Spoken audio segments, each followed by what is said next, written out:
Ապրիլի 9-ից 10-ը Հայաստանի Հանրապետության և Իրանի Իսլամական Հանրապետության զինված ուժերի հատուկ նշանակության ստորաբաժանումները համատեղ զորավարժություն են անցկացրել։ Հայկական զինված ուժերի ստորաբաժանումը զորավարժությունն անցկացրել է Հայաստանի տարածքում, իրանական կողմի ստորաբաժանումը Իրանի տարածքում։ Հայաստանի պաշտպանության նախարարությունից հայտնել էին, որ զորավարժությունը ենթադրում է Հայաստան-Իրան պետական սահմանին տեղակայված սահմանային անցակետերի վրա պայմանական ահաբեկչական խմբերի հարձակումը չեզոքացնելու գործողություններ։ Քաղաքագետ Դավիթ Ստեփանյանը հայկական ժամանակի հետ զրույցում նկատում է, այս ժամանակահատվածում, երբ ադրբեջանական կողմը երբեմն կրակում է նաև Հայաստանի տարածքում կամ ապատեղեկատվություններ տարածելով մեղադրում, թե հայկական կողմը կրակ է արձակում ադրբեջանական դիրքերի ուղղությամբ, Իրանի ու Հայաստանի համատեղ զորավարժությունների անցկացումը պատահական չէր։ Ես կարծում եմ ժամանակը պատահական չէ, ընտրված հաշվի առնելով, որ վերջին շաբաթների ընթացքում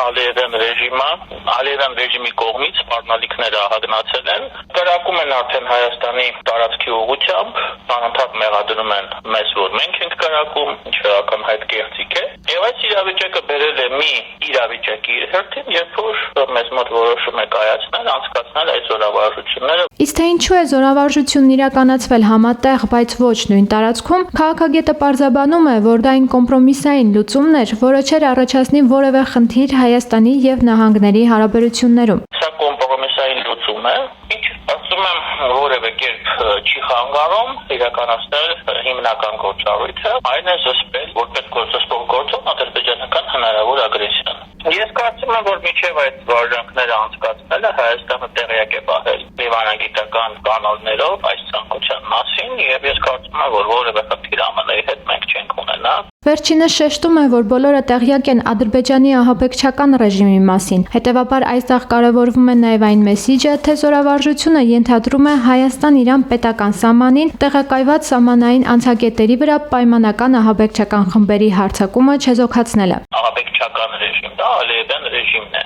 Չնայած նա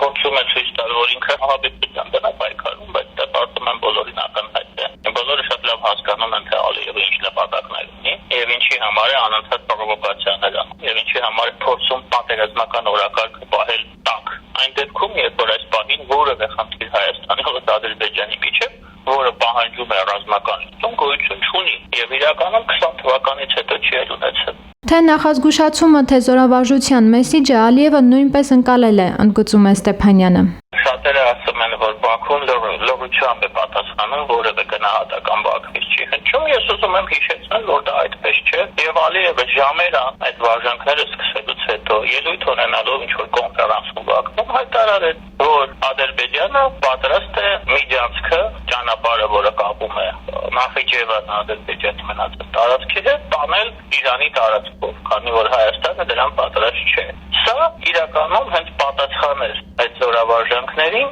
եւ սա Ալիևի կողմից փորձ է ստեղծել կոնստրուկտիվ միջավայր սպասվող այցի շուրջ Մասուդ Փեզեշքյանի, Իրանի նախագահի սպասվող այցի շուրջ Բաքու։ Հայտնի է, որ այս ամսվա ընթացքում ամենայն դեպս այդպես է պլանավորված, եւ Ալիևն էլ է դա ասել։ Փեզեշքյանը ժամանելու է Բաքու, եւ ես կարծում եմ, որ այս զորավարժությունները, որը Իրանը Հայաստանի հետ անցեկացվել, ազդակ է Ալիևի համար, Ադրբեջանի համար, եւ Փեզեշքյանը դրանով ինչ որ առումով ով է նախապատրաստում իր այցի համար, եւ Ալիևը արդեն դիվանագիտական պատասխանը տվել է։ Հայաստան-Իրան զորավարժությունները, Փեզեշքյանի այցը Բաքու եւ Ադրբեջանի նախագահի վերջին հայտարարությունները մեկ շղթայի մաս են կազմում, ասում է քաղաքագետը, բայց այդ շղթան Ադրբեջանի համար խոչընդոտ չի հանդիսանա իրականացնելու ագրեսիվ քաղաքականությունը։ Այն իրականացվելու է այնքան ժամանակ, քանի դեռ տարածաշրջանում գլոբալ փոփոխություններ տեղի չեն ունեցել։